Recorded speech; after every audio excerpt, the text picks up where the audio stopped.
Good afternoon, everyone. I didn't know if I was allowed to start yet. I couldn't find the boss, but she's already here.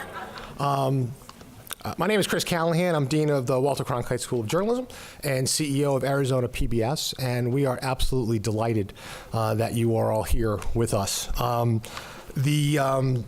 as you've seen, and as you're going to see over the next few days and few weeks and few months, Julia Wallace and her team have put together an absolutely extraordinary program. And I will say that this particular program, focusing on editorial integrity and leadership, well, first of all, I would argue it's needed now more than ever before. And at the same time that it's so desperately needed in our news media ecosystem, you see less and less of this kind of training and development. Judy actually corrected me, and you actually see none of it, and I think that's probably pretty close to the truth. But I think it speaks so well of the Corporation for Public Broadcasting and our friend Kathy Merritt, who has been the great champion of this program. And I know, and I'm excited, I'm going to be speaking to some of you. Julia's let me in the program tomorrow. But I know it's going to be a great experience for everybody.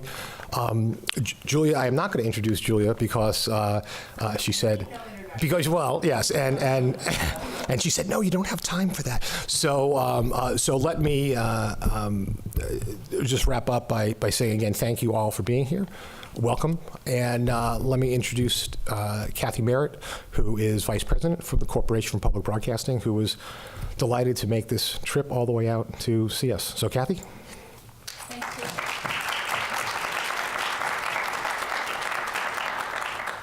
you. And it's true, I am delighted to have made this trip. This is just an exciting moment for those of us at CPB, and I wouldn't be anywhere but right here tonight to help kick off this initiative. And on behalf of our CEO, Pat Harrison, and the CPB Board of Directors, I want to thank Chris Callahan, wherever he went, right there, and Julia Wallace for the way they have just taken on this important project, and really everybody here at the Cronkite School. I wish I could be a fellow. I've been looking at the curriculum, I'm like, this is amazing. I want to be here all week. But alas, I will not be able to do that. It's a thrill for me that this initiative is based at the Cronkite School. I grew up watching Walter Cronkite. I know some of you are too young to remember Walter Cronkite on the television, but he was part of that evening ritual in the Merritt household. And watching him and others, I decided at a pretty early age, like, that's what I want to do. I want to pursue a career in journalism. Back when I was a young reporter at WFAE, the public radio station in Charlotte, I filed a news story for a program called Business Update. It was the failed precursor to a much more successful and still running business program called Marketplace. And Business Update was kind of an experiment. It was produced by APM and CBS Radio. And when I got paid for filing this news spot, I actually got a check from CBS. And I was so thrilled. I can remember holding that check and thinking, this is where Walter Cronkite worked. You know, now I have this little connection to that news organization. You know, I had one of those moments where it was like, should I cash this check or should I save it? And I cashed it. Paying the bills won out. I'd like to think that by virtue of being here today, that all of us have a connection to Walter Cronkite and the integrity that he stood for. He was known as the most trusted man in America. I'm not sure who, if anyone, would hold that title today, but we do know that many people put their trust in public media journalism. There are polls and surveys that prove that. I believe that trust is one of the greatest assets that we have in public media, and it's our responsibility, your responsibility, to maintain that trust through the integrity of your editorial decisions and your actions. Those of you selected as fellows, you hold the trust that the public places in public media journalism. You were selected for this initiative because of the track record that you have and the potential that you have as leaders in public media. And I don't have to tell you that journalism is going through a major disruption. Old business models are broken, new distribution pathways emerge daily. The very value of journalism is challenged by those in power. Reading your applications and now seeing all of you here today gives me great hope that if we start with integrity, we can reinvent journalism for this era, and we can elevate the role of public media journalism in our democracy. Our country needs the work that you do every day. CPB's investment in this initiative, $1.1 million to train 100 fellows over the next 2 years, is an investment in you. Your intellect, your imagination, your willingness to take risks, and your ability to take public media journalism where it needs to go in the years ahead. Your work inspires us at CPB. So when it came to finding someone to inspire you at this kickoff, one name stood out: Judy Woodruff. She's had a long career in journalism at NBC, at CNN, and of course at PBS Newshour. She's the recipient of more than 25 honorary degrees and has won every major award in journalism. In 2017, Judy won the Walter Cronkite Award for Excellence in Journalism from the Cronkite School here at ASU. And I was fortunate enough to be here in Phoenix that day, and I got to witness Judy's acceptance speech. And I have to tell you, it was powerful. Judy had a horrible cold, as you, I'm sure, recall. She got up to speak, and her voice was pretty rough. At one point, I wondered, Judy, if you were actually going to make it through the speech. But then you seemed to find this new well of energy as you started talking about the environment that we're in right now, with the president who talks about fake news and describes the news media as the enemy of the people. And with her raspy voice in front of this ballroom filled with 1,000 people, Judy declared, "I am not an enemy of the American people. I love this country." And it was an electric moment, and the applause was just thunderous in that ballroom. Judy embodied the passion and the commitment and the fearlessness required of journalists today. So who better to kick off this week and this initiative than someone who stands for integrity and whose leadership in journalism is undeniable? Please welcome Judy Woodruff.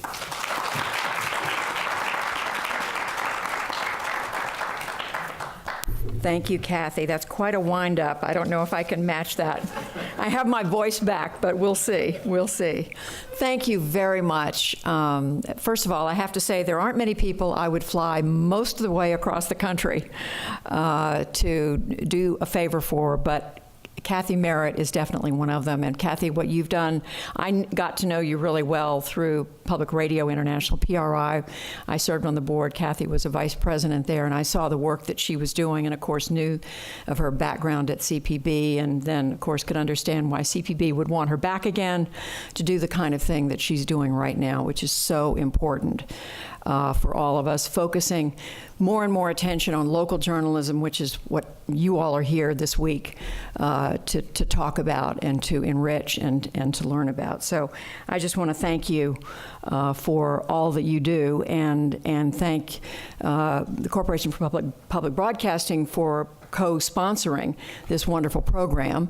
And of course, I want to thank Chris Callahan, the dean of the Cronkite School, who I've known for a number of years, who runs clearly one of the most respected journalism programs in the country. At the same time, he oversees one of the most respected public broadcasting operations in the country. So he's got both hands, if you will, on the steering wheel tiller. I don't know, what am I envisioning here, Chris? But you've got it under control, and you are respected across the country. So thank you for what you're doing, and I thank both of you for putting this together. When Kathy told me about this, it was, a little over a month ago, I thought, this is exactly the kind of thing we need to be doing. We need to be doing this with journalists at the local level. We frankly need to be doing it with journalists at the national level in Washington, too. And as I looked at your curriculum, I had the same reaction that Kathy did. I thought, I wish I could be in your sessions. And I also want to tell you that it's a little bit intimidating for me to be here. I'm used to talking to journalism students, and I'm used to talking to people outside of journalism, but you guys know as much, if not more than I do, about what we're doing. So it's challenging for me to think about how to frame some of these things. But I'm here to say a few words and then to say to you let's just have a conversation. I was up a little late last night. I did go to the White House Correspondents' Dinner. It was the first time I had been in a few years. I'm happy to report that it ran just as long as it always does. You probably saw the reports. Historian Ron Chernow, who everybody knows wrote the book about Alexander Hamilton, which of course became the runaway Broadway hit. He was asked to be the speaker. They were trying to get away from this very, how do we say, edgy, tough, lacerating humor that we've experienced at the last many White House Correspondents' Dinners. But I was struck that Chernow, in the end, was just as tough on the president as many of these comedians have been. He was more elegant in his prose, and he had a lot of historical references. He went through the history book, but he was pretty tough. This is the one, I wrote down the one that got the biggest laugh. As best as I can tell, he said, George Washington only made one major blunder as president. He failed to put his name on Mount Vernon and thereby bungled an early opportunity at branding. Of course, picking up, of course, on what President Trump said the other day. He said he's clearly deficient in the art of the deal. He had to settle for lowly life for the title of father of his country. But one thing, though, that I just will say is that we can all agree with him on. He talked about the attacks on the press and how much they disturb him and what a fragile place our democracy is in right now. But he said at his conclusion, and I completely agree with him, that we are going to see our way through this. We are a resilient people, the American people. We have been tested before. We are being tested in ways we've never been before, but this is a country with a set of values. The American people have values that give me every confidence we're going to see our way through it. It's not going to be straightforward. It's not going to be simple. But I do have that confidence, and I thought it was a strong message for him to have last night. This does happen to be, I think, one of the most challenging times for the press in this country. Yes, we've been tested before, but not like we are right now every day, every hour, every statement that the president makes practically is something that we have to dissect, understand, and figure out how do we deal with it. And our performance is being judged in a way that it never was before. We are being looked at. Eyes are on us. And in effect, there's a small industry of people out there looking for us to make mistakes. You know who they are. They tick them off whenever there's a mistake. I mean, I hear about it, you hear about it. They want to show us up if we have an error, if we show any bias, anything to prove that we have an agenda. It's especially true for stories about politics and about policy, which get a lot of our attention, but it's also increasingly the case for stories we do about science, about culture, and even the arts.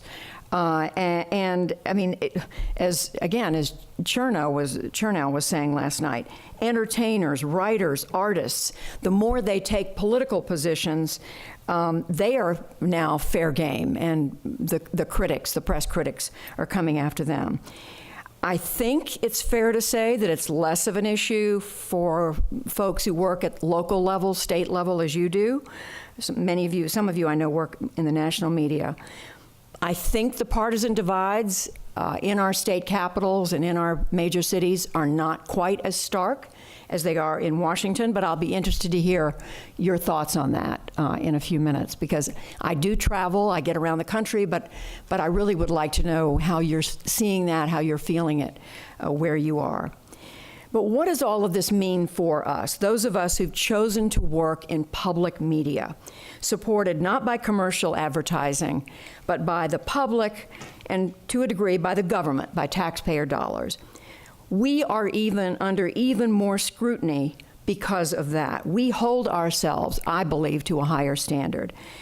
For one thing, what are the differences? For one thing, without commercial pressure, we can continue to be selective about what we cover. We can skip some of the most sensational, if it bleeds, it leads kinds of stories. The latest about the Kardashians, celebrity for celebrity's sake, violence for gore's sake. The pieces that may attract the most eyeballs or ears or clicks, no matter the news value, and we can focus on the stories that matter.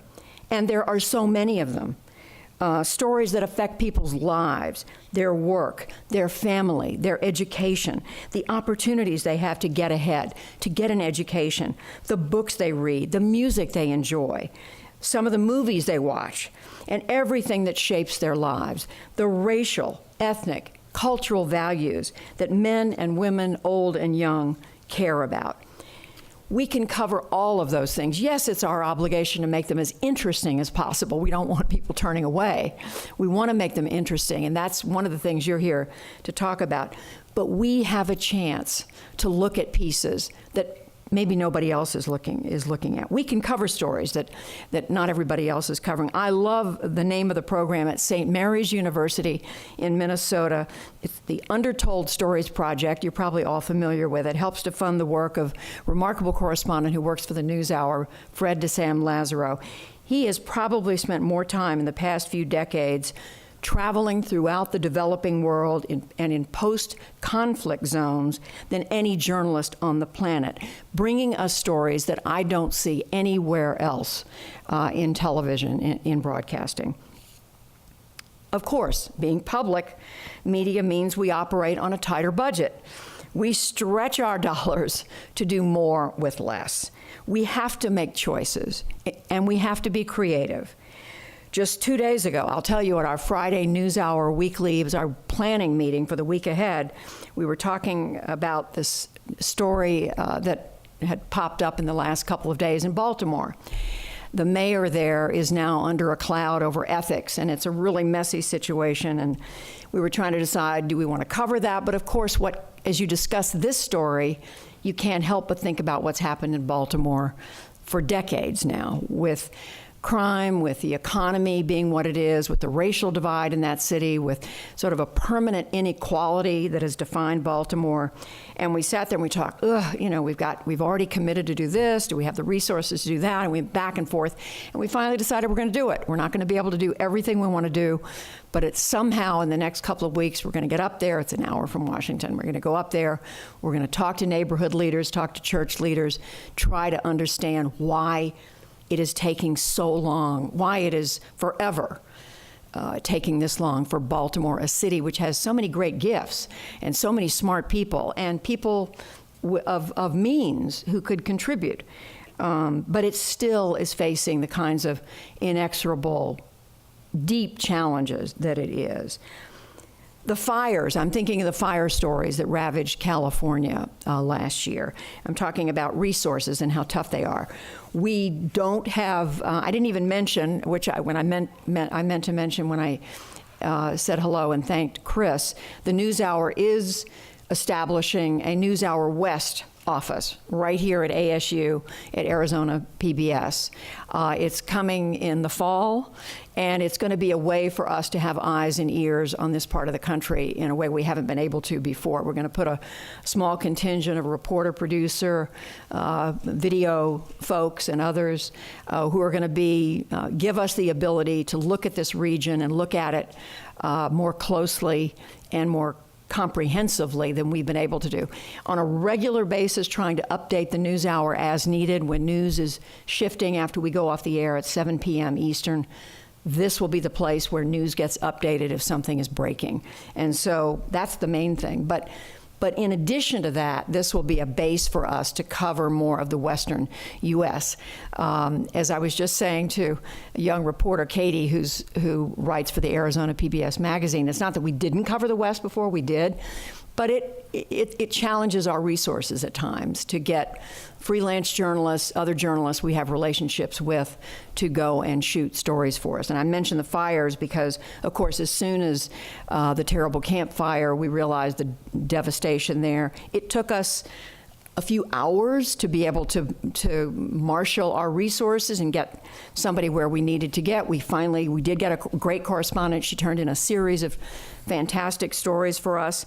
But it was an example of how we had to wait longer than we would have liked to have waited for a story. And there's so many other examples like that out here. I don't mean to use just that one.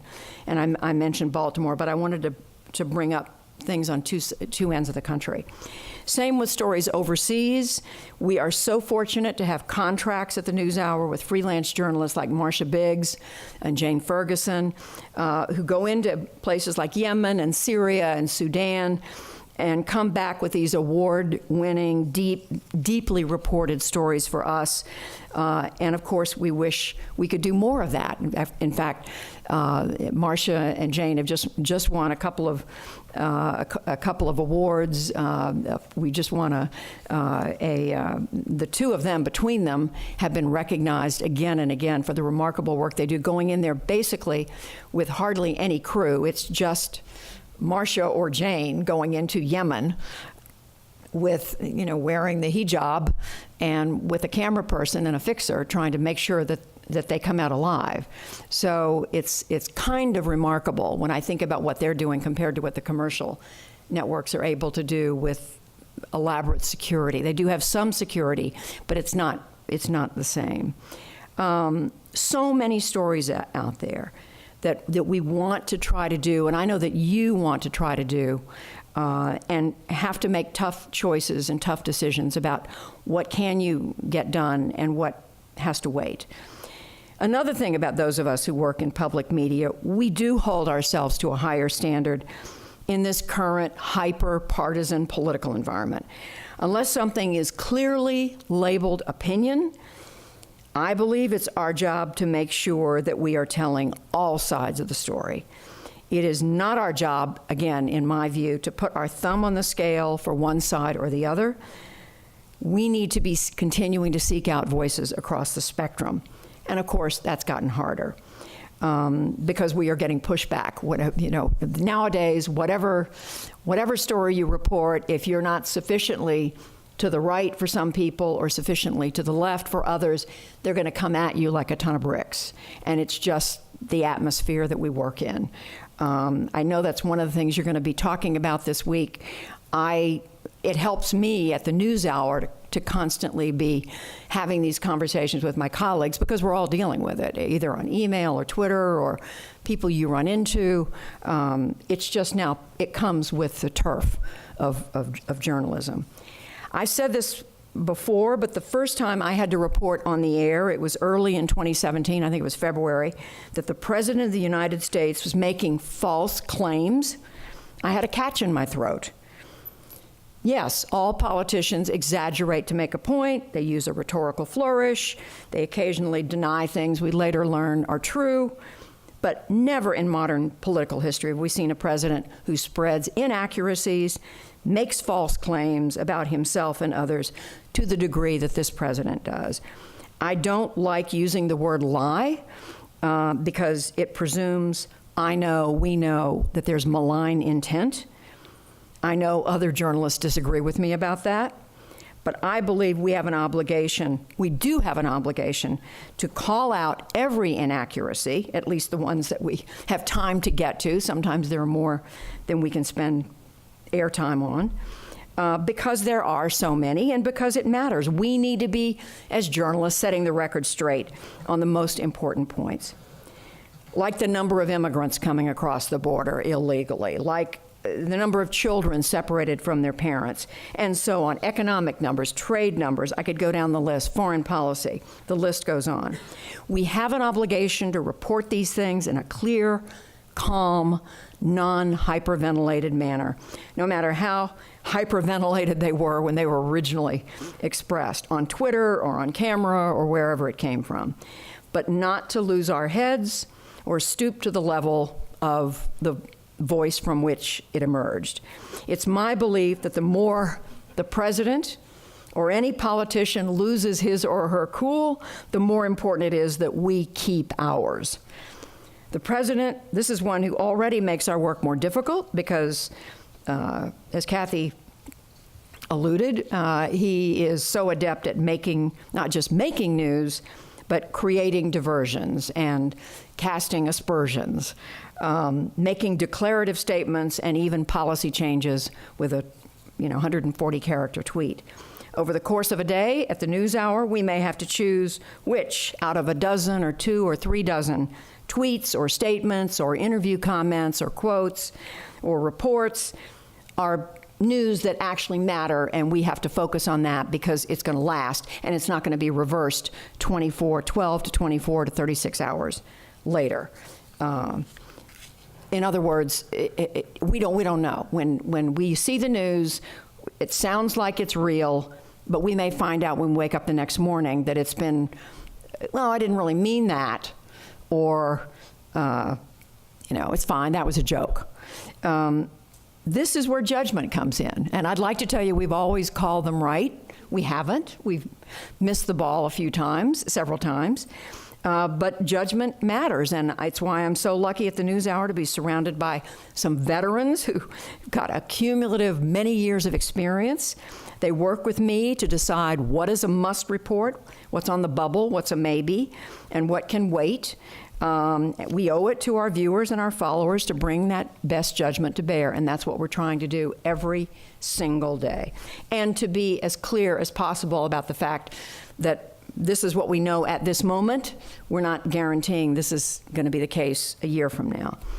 And of course, there are the stories about the controversies, not just the Russia investigation, which has received a massive amount of attention. I would argue so massive that when the Mueller report was finally made public, it was probably given less attention, probably taken less seriously by the public than it deserved to be. But also, what other controversies? The president's businesses, the refusal to release the tax returns, the questions about whether they're profiting because of his presidency, the cabinet appointments, conflicts of interest, and on. I've got a list here that is longer than a page, revolving doors at government agencies, unfilled top jobs, and so on and so on. And this doesn't even include policy changes that I just mentioned that are being made often with no warning. North Korea, the environment, trade, just on Friday, weapons trades. Hundreds of reporters are scrambling at any one of these pronouncements, not knowing, again, how real it is or isn't. In addition to that, we are also trying to pay attention to the world, to what's really going on across these 50 states, and what's really going on in China, in Russia, on the African continent, and in places that we need to be paying attention to that matter for our American audience. All those things deserve our serious attention and as the best judgment we can give them, and that's what we're trying to do day in and day out. Again, it's our job to keep a cool head, to report on what's real and enduring, whether it may be reversed in another day or not. And last but not least, the attacks on the press. As Kathy said, the fake news, enemies of the American people. We are neither.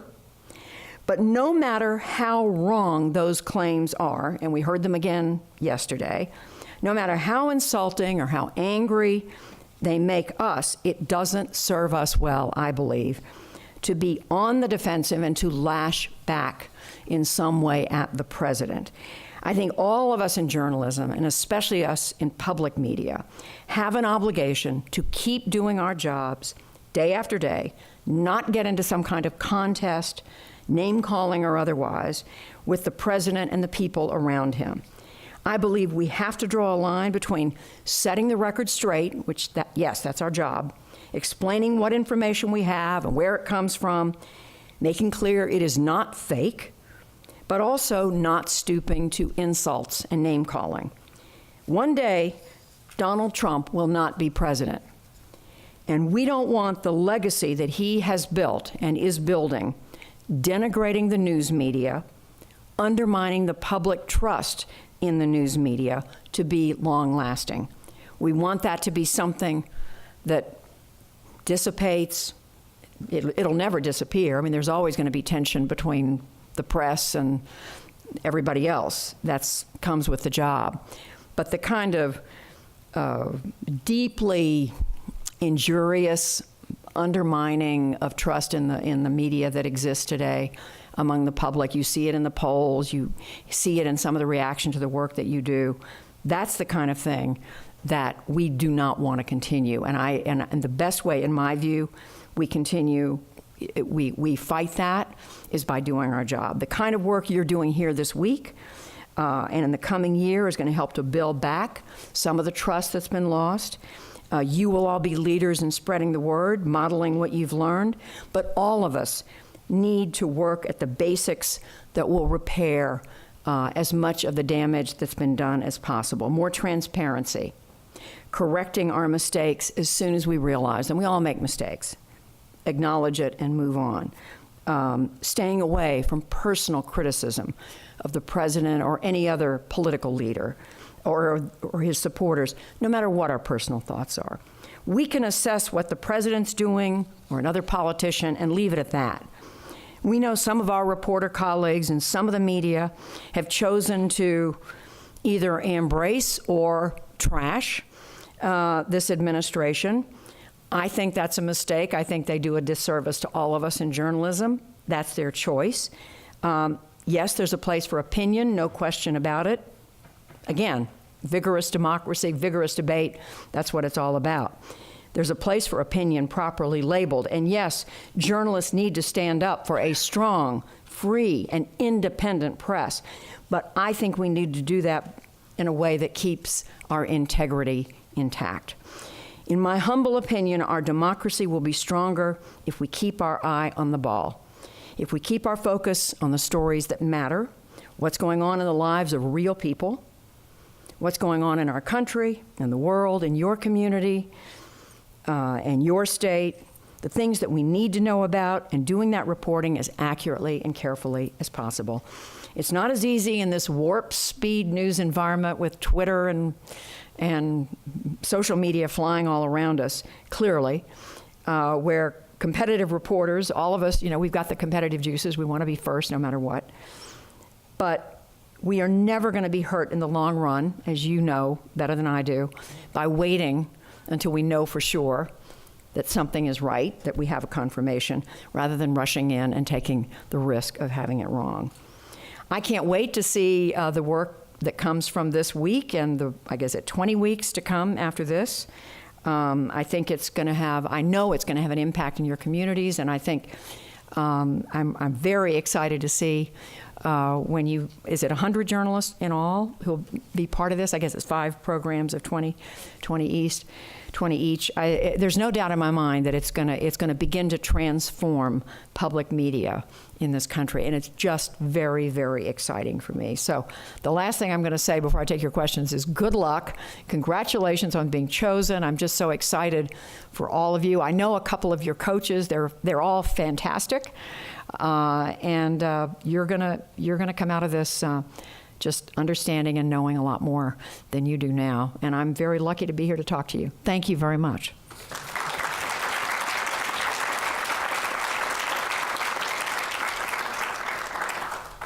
So, any questions? Any thoughts?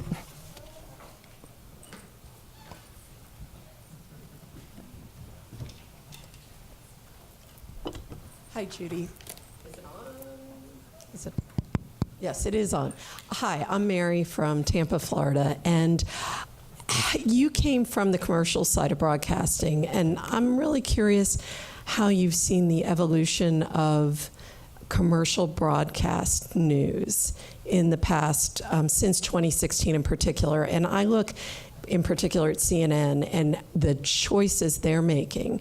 We do have the luxury of not covering things for the the viewers, we want to make our audience smarter. What's it feel like for you, having been there and been in commercial media and made that evolution? I am so glad. That's a great question. I'm so glad to be where I am right now. Because if I were back at CNN or one of the cable operations, I would be required to do virtually nonstop coverage of the Mueller report, the Russia investigation, whatever other is the Trump story, scandal, controversy, you name it, of the day, headline of the day, and to do it for an hour.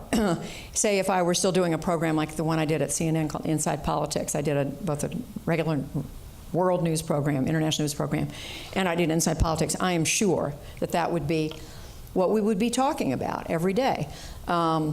And I know because I have a lot of friends who work at CNN, MSNBC, friends at Fox, and people talk openly to varying degrees about what's going on. But there's no question. I mean, you look at television and you see what's happening. It's not the case all day long. I mean, there are variations in that. There are some hours where you get a feel for more news. But there are days when it makes me want to cry. Why? Because there's so much out there to be covered. There's so much people need to know. And instead of taking advantage of this incredible, CNN has correspondents all over the country, all over the world, and who are really smart and good people, good reporters, and you don't see so much of that work during the day. And I know they sum it up in the evening. How much of this is on the record?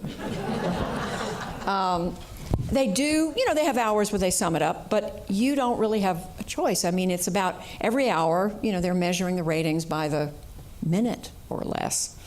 And I know that's just the way it is. And so I just wake up every morning, want to get out my hands and knees and be thankful that I'm in public broadcasting, especially that I'm at the NewsHour, because we can make decisions. Now, we do have tough decisions to make.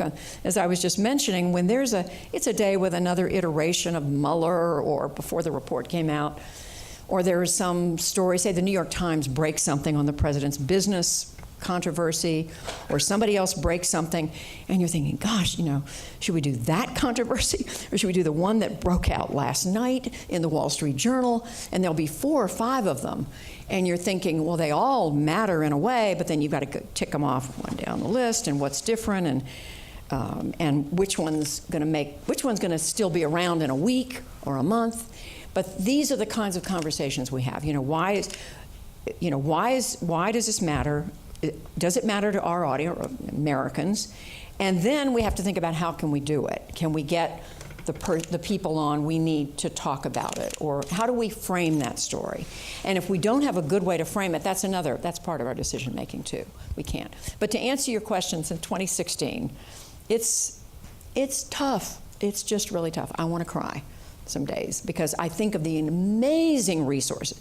CNN is making so much money. I read the stories about their revenue, and it's remarkable.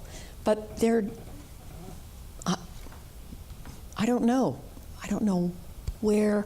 I know CNN International, where you see that. You'll see international coverage, but you don't see it so much of that, unless there's a war or a assassination attempt, or it's a big breaking story, and then they'll do it. I don't mean to be so critical because when there's a news story and they're on it. Like this election, I give them a lot of credit for these Democratic presidential debates. I'm straying from the subject here. I think they've done a good job of getting the candidates out front and posing tough, or at least having the public pose questions to them, and sometimes tough questions to journalists themselves. So they're doing some good things. It's just that the daily diet that is troubling for me. Yeah. Hi, I'm Dennis Kellogg from NET in Nebraska. I'm coming there in another week or 2, I think. Awesome. Great to have you there. You didn't even know I was coming. I do now. I wonder if you could give us some insight into the discussions in the NewsHour newsroom regarding diversity, and not just, but including diversity of staff, diversity of sources, diversity of interviews, but also diversity of thought and opinion, and diversity geographically when you're considering the stories? That's a very, very good question, and it's something that we do give a lot of thought to.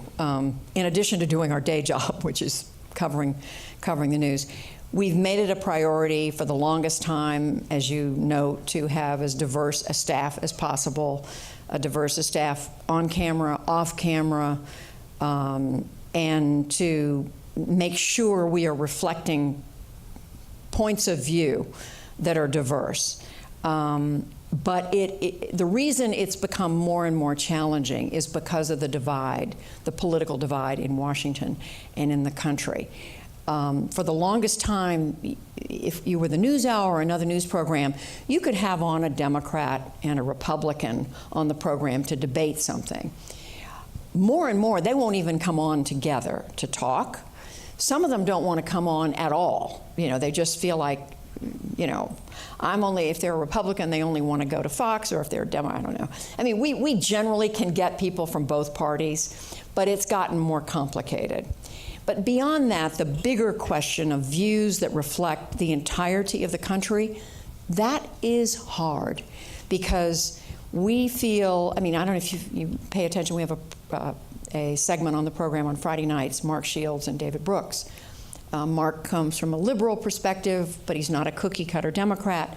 David comes from a conservative background, not a cookie-cutter, definitely not a cookie-cutter Republican. Neither one of them is. That's what makes them so good, is they're not predictable. Well, David has never been and is not a fan of the president, even when he was running. And so we still have a really interesting dialogue, debate at times between them, but we have not had a regular pro-Trump voice. So we've talked about how do we get those Trump voices on. So we brought in, there's a man, in fact, based here in Phoenix, Chris Buskirk, who runs a website called American Greatness. How many are any of you familiar with it? Anyway, he's in Washington a lot, and he's offered to come on the show a lot. So we now are putting him on regularly as sort of a voice from outside Washington who reflects some pro-Trump views. And you certainly do get it from many of the Republican senators, but it's just harder because the divisions are now more personal. There are members of Congress who literally will not come on with another member of Congress. They'll say, well, I'll come on, but I'll come on only by myself. And sometimes that just doesn't work for our format. We want, we have a certain amount of time for a story, and we want to be able to do it in that time. And so, but sometimes we break with the rule, and we'll go with one person, and we'll say tomorrow night we'll talk to somebody else, or later this week.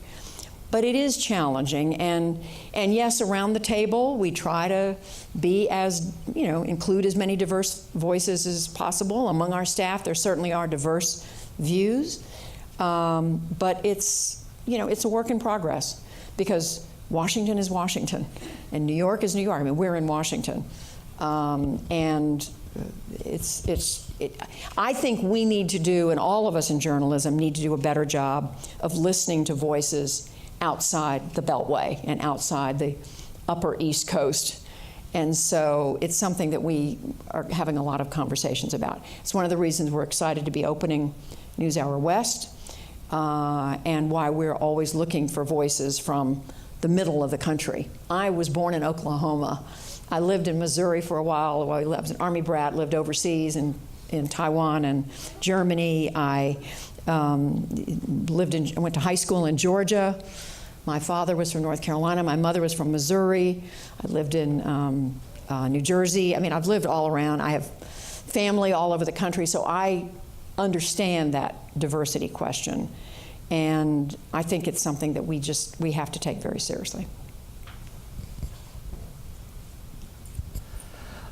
Thanks for speaking to us. I'm Vincent Duffy. I'm with Michigan Radio. I'm sorry, which radio? Michigan Radio. We cover Michigan. So it's perfect branding. You mentioned in your remarks the importance in journalism of presenting all sides, and which I was glad to hear, because frequently with an issue there's not just two sides, but there are many sides that need to be talked about. But with NewsHour, how do you deal with those issues where one of the sides perhaps isn't the equivalent, and you don't want to provide false equivalence on an issue, whether it's on climate change, or we have one of the measles outbreaks is in the Detroit suburbs, and so we have the anti-vaccine people who are criticizing us for not providing their side strongly enough. So when you have those sorts of issues where either science or social structures are against a side or playing down a side, how do you introduce those issues, or do you at all, if you don't want to provide false equivalency to them? It's a very good question. You could add white supremacists to that, the Charlottesville. Homophobia is another that comes in with issues in our state. I said that we should take all sides into consideration, and that's true of 99% of the issues. But for me, when it comes to issues like what you mentioned, getting vaccinated, we can report that there are people who believe that vaccinations are wrong, that they lead to autism, but we always say that is unproven. In fact, it's been proven to be false. Same thing on climate change. I mean, for the longest time, I know years back, we tried to have a climate questioner, a climate change questioner, but it just got to the point where that was such a small group, the overwhelming number of scientists. And you now have Republicans coming around and saying we've got to do something about climate change. And so we don't feel the need. I mean, we get blistering mail from the anti-climate change people about this. Same thing about, it's different in the Middle East. There were times whenever the Middle East rises to the top of the level of stories and we're trying to reflect the Israeli and the Palestinian point of view, and if you don't get both sides on every night, then you hear from them. Now, I'm not saying that's a case where you don't hear from the other side. I'm just saying there are some stories that are so sensitive. And then with white supremacists, even though the president himself said that there are good people on both sides, I don't believe we need to give a voice to white supremacists. And I draw the line there. There are just some views that are so abhorrent, racists, but it is a judgment. These things have moved in our society. Maybe if I'd been doing journalism in the 1930s, I would be talking about it differently. But today, in 2019, there are some things that, abortion is another incredibly sensitive issue. You have to have people from both sides. That's obviously the country's very split on that.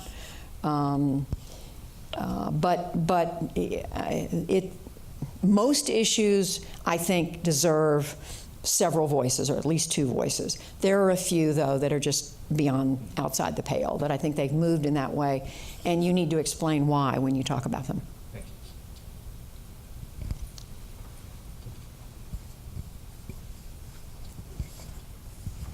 Hi, Elisa Adams. I'm the EP of News here at Arizona PBS. And one of the frustrations that I feel every day as we cover the news here at Cronkite and at Arizona PBS is that we're working harder, we're working better, we're dotting our I's and crossing our T's, but I think the people that we hope are watching our very good product aren't watching us. They're watching their own they're watching their own views only. So we can't even reach those people by doing our job better. And I don't know how to cross that divide. How do we get to those people that we really want to see our good work, to hopefully make a difference and hopefully improve the state of journalism? I think, it's another excellent question. I think that's some of what's going on. There clearly are people out there now who just do not want to hear anything but their point of view. They want to watch or listen to or read only one side. And if they happen across something that's not that, they just are repelled by it. And the same on the other side. They just can't stand the idea of hearing the other side, and you see it in families, divided families. My view is that, I will tell you though, in the last 2 years, I have people come, this is hardly scientific, people coming up to me at airports, on the street, usually Washington, saying, we are so glad that the NewsHour is where it is, that you're right down the middle. We're so glad that you guys are not, falling one way or another. So I think what I really fiercely believe is if you continue to do what you are doing, and you do it well, and you do it honorably, and you cover the stories that matter, and you do that well, and you do it in a way that engages people. As I said earlier, it takes some work, it takes some creativity, and it's the kinds of things you're going to be talking about this week. You can pull people in, and you can win people over. It almost has to be done a person at a time. I think of my good friend and a little bit crazy good friend, Sam Donaldson of ABC. We covered the White House together 100 years ago during Jimmy Carter and Ronald Reagan. And it was always said of Sam, you know, he was just so determined he was going to go door to door to get people to watch him. Maybe that's what we have to do. I mean, we've got to use everything we can. We've got to use podcasts. We've got to use, you know, we're all using social media. We're using online. We're at the NewsHour now. We are doing so many digital things. I can't even tick them all off to you because they're all half my age or a lot younger, and they're amazingly smart at coming up with ways of telling stories that get people interested. And they'll do, like, for example, my colleague William Brangham went with 2 of our producers to Antarctica to do a series of reports on the environment and the politics and just a number of really fascinating pieces about penguins and more than animals. There was a lot to it. And then they came back and they did a series for television, but they did a series for online, completely different stories, and they're doing podcasts and more. And I know it takes work, and we're all working harder than ever, and I know some of my young colleagues who cover the White House or Capitol Hill are like Lisa Desjardins, Yamiche Alcindor, or where I don't think they ever sleep. So and I know that's true everywhere. We're all working nonstop because of social media and the constant deadlines. But I do think people will come back, and I don't know when it's going to be, but I truly believe that this country is always going to need a place they can trust for journalism that delivers the news, that delivers the facts, and tells it in an interesting way, and that is reaching out to you and engaging you and getting people to, you know, be interactive in ways that you can. Only you know how to do that in your community. I think it's going to come. I really do. I would have to believe that, because anything else would make me want to jump into a dark hole somewhere. So I have to believe it. And this isn't a question, but maybe a hopeful anecdote to your point, because I feel the same way, and I work at New Hampshire Public Radio, and my father, and I would say like 95% of my extended family listens to Fox News and watches Fox News, and are kind of will often say, you know, fake news, this and that. But in reality, when it comes to local news, my dad still, you know, gets the local paper. He even listens to WBUR to get the local stories. So I think for a lot of us that are here working for local outlets, that's also a place where you can kind of weasel in and hopefully change people's minds. That's a great point. It really is, because people are interested in their local community. Let's pray that they don't lose interest in their own community, in their own city. I know what I wanted to ask you. The question I raised earlier about seeing the division in Washington, my sense is that the divisions are not as sharp in cities where you are. But what do you see? Tell me what you see. I mean, at the local level, whether you're dealing with education or local politics? Yeah, I'm Michael Layton with Iowa Public Radio. We're not seeing it. You're different. Yes, in so many ways. We are not seeing it to the extent. I mean, we're in a state that went for Trump by 9 points. We, until a few months ago, had 3 Republicans in Congress. Now it's 3 Democrats. Steve King comes on our shows when we ask him to. He does not bar us from his events. We have a great working relationship with both of our senators. We have regularly, every Monday during the legislature, we have people from both parties on our midday talk show to talk about issues that are going on. And so we get it from some people, from some listeners. I mean, like everyone else in this room, we there are people who think that we slant liberal, more than we do down the middle or conservative. But as far as our day-to-day work, we're just not getting that kind of a pushback from the right. I think that's heartening. I don't know, does anybody have any other thoughts on that?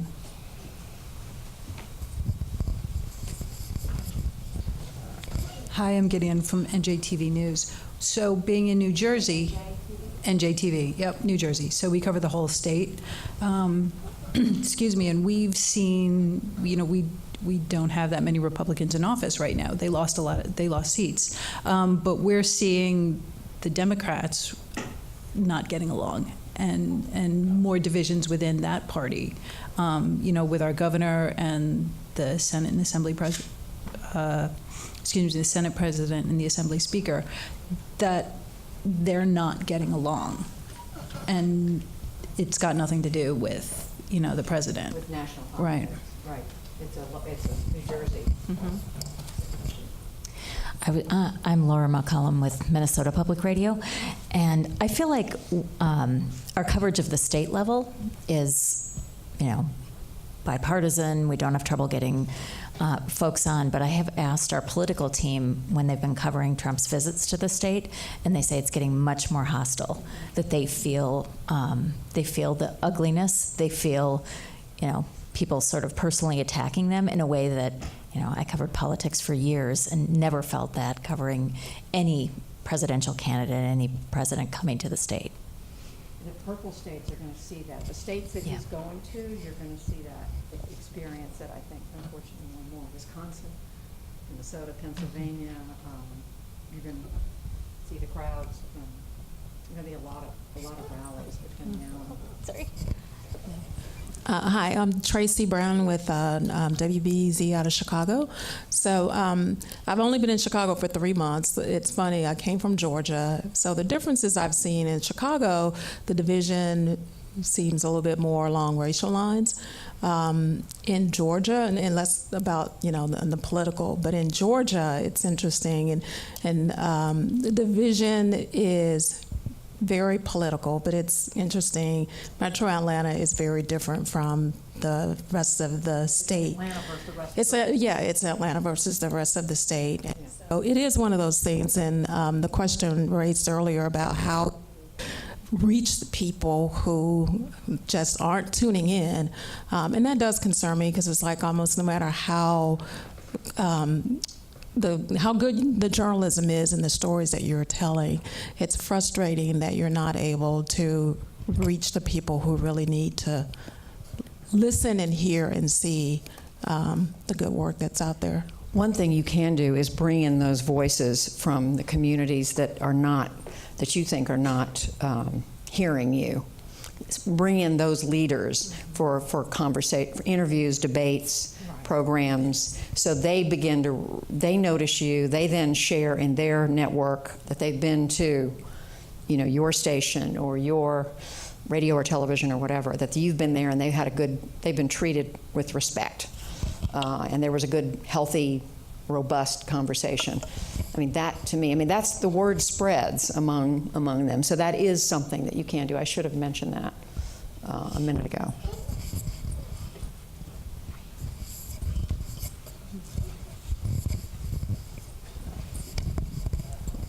Thanks. Hi, Judy. Arnie Siple with NPR. Yes. I wanted to say, first of all, one of the great moments of covering the Trump administration over the last couple of years was there was a press conference where the president talked about how his remote had taken him away from cable and to PBS one night to watch the news, and he thought it was so straightforward and and so honest. And I. We have to cut the cable cords. Right, he should just watch the NewsHour. That'll fix everything. But I was going to ask, something that we struggle with at NPR a lot is the saturation of Washington news. Yes. And thinking about the audience and how much they can really take in. And I'm just curious what the conversations are like about that at NewsHour. Well, I had another paragraph or two that I was going to add, but I was wary of just, boring you guys to death. I have felt, ever since I covered the Jimmy Carter administration, that there's too much coverage of the president. That there is just this industry around reporters. They all want to be at the White House. They want to be in the briefing room. They want to be on television, or somewhere out close to the TV. And look at the briefing room now. It's people. We had a full briefing room then, but I think they've added seats, and it's become people now standing in the aisles. Of course, they don't have briefings anymore, I guess. But my point is that I think there's too much coverage of Washington. There are all these reporters who, they want to do reporting that matters. And what I say to a lot of them is, do what I did. I started in local television in Atlanta, covering City Hall and the state government. And, you could argue I should have stayed there because really interesting stuff has happened over the years. But I wanted to get to Washington like so many other reporters. But there's great news to be covered. Every part of this country, things are going on. People are doing really interesting things. And you have the ability to turn that stone, open that door, open that window and say, look at this. But you're right. I mean, the media menu is so filled with Washington stories. And the great thing that our new executive producer, Sarah Just, has done, she came in a few years ago. I mean, also because we've been able to raise a little more money, thank God, to do some of these coverage that we're doing, but is to get out and commission pieces to be done around the country and around the world, so that we now have regular series on science. I mean, Paul Solomon's always been doing great economic reporting for us. He's doing even more. He's doing it better. He's been now doing it for decades, and he's just brilliant. He goes into I think he's been to all 50 states doing some angle of an economic story. Miles O'Brien and the other people doing science reporting for us. Jeff Brown, and we have a wonderful, amazing grant we've received from the Knight Foundation that allows us to start this series called Canvas, where we're covering all the arts in all their forms. We're doing literature, authors, dancers, writers, musicians, in every art in every form.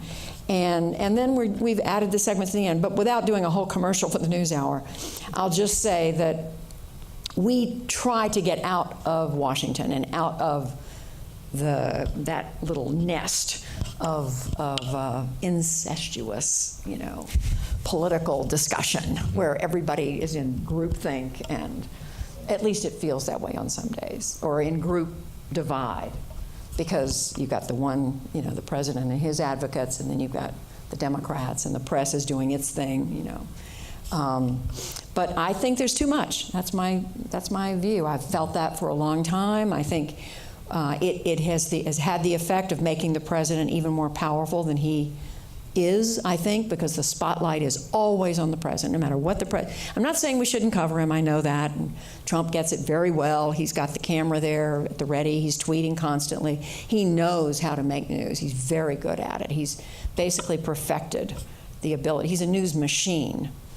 And because we've given so much attention and power to the president, we've accorded him that, then he's taken the ball and run with it. And I think that we in the press need to ask ourselves some tough questions about that. Well, I was going to say, I was just a comment on the comment. I mean, I think that's our own fault at national news organizations. I mean, I think that the more we cover him, and in fact, I think that's why people tune out a lot of the time. If you're listening to, your local NPR station and it's about the Mueller report for the 100th day in a row, people are like, enough already. I'm going to do something else. So I exactly. think we own that.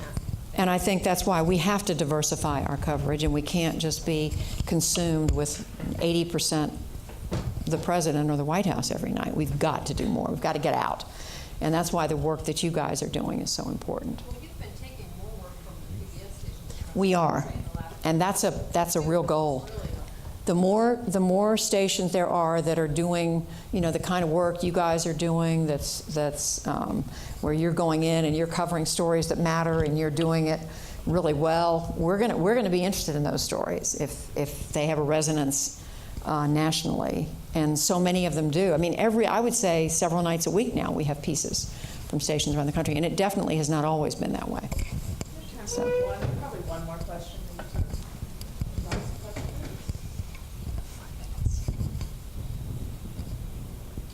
Somebody take it.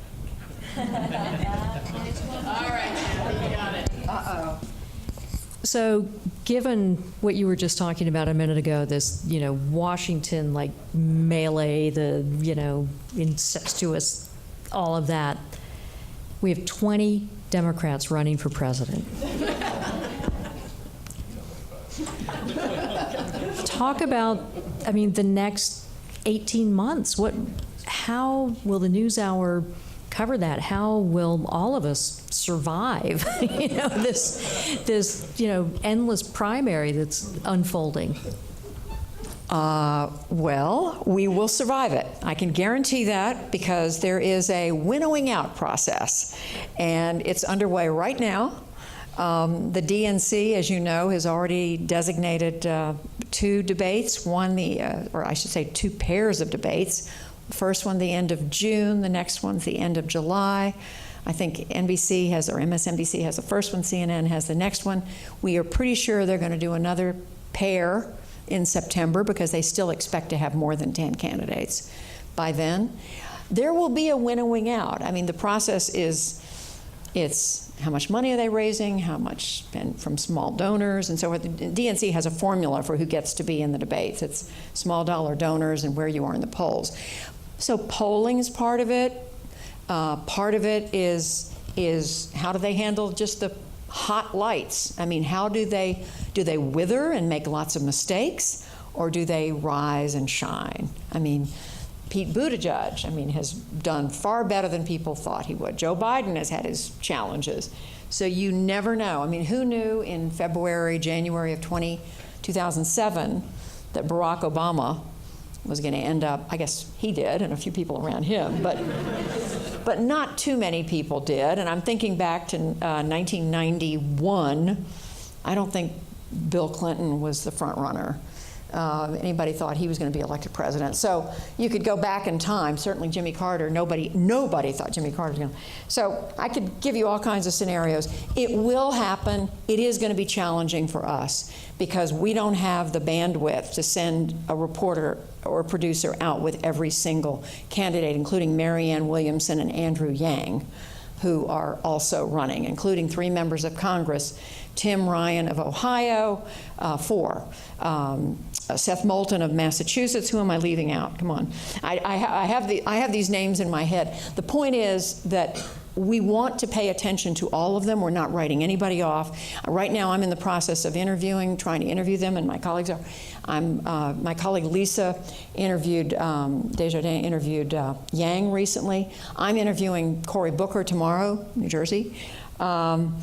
And we're working our way through the list. Klobuchar, we'll get through it.